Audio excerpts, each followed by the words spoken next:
George Weah, ancienne star du football et président sortant du Libéria, a reconnu sa défaite à l'élection présidentielle vendredi, à l'issue d'une compétition serrée. Cette situation devrait garantir une transition pacifique du pouvoir avec Joseph Boakai dans ce pays d'Afrique de l'Ouest. Fin du suspens au Libéria. Le président sortant, George Weah, a concédé dans la soirée du vendredi 17 novembre sa défaite à l'élection présidentielle du 14 novembre face à l'opposant Joseph Boakai.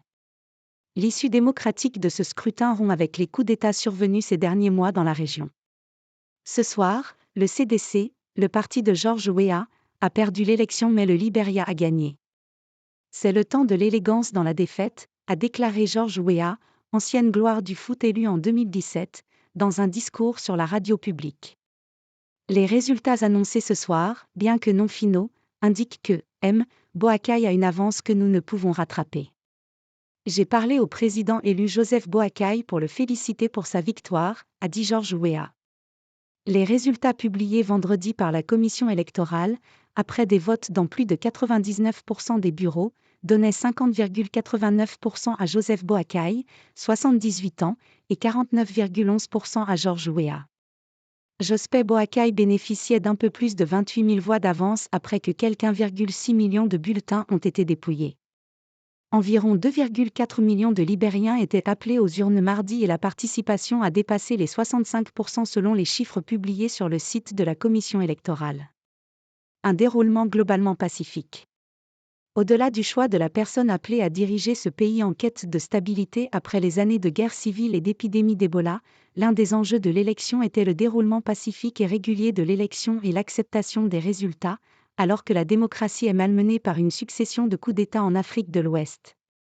Le scrutin était organisé 20 ans après la fin des guerres civiles au Libéria, qui ont fait plus de 250 000 morts entre 1989 et 2003 et dont le souvenir reste vivace dans ce pays ouest-africain.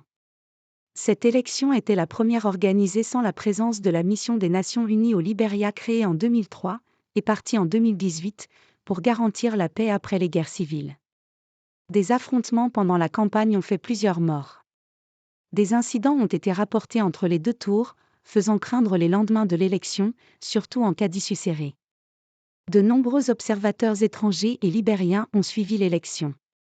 Les missions de l'Union européenne et de la Communauté des États d'Afrique de l'Ouest ont salué le déroulement globalement pacifique du second tour. Joseph Boakai, le vieux routier. Des dizaines de partisans de Joseph Boakai ont célébré sa victoire vendredi, en dansant devant l'un des bureaux de son parti dans le quartier de Fiama à Monrovia, a constaté une correspondante de l'AFP.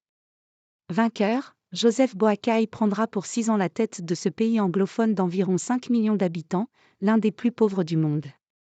Ce vieux routier fut de 2006 à 2018 le vice-président d'Ellen Johnson Sirleaf, première femme élue chef d'État en Afrique.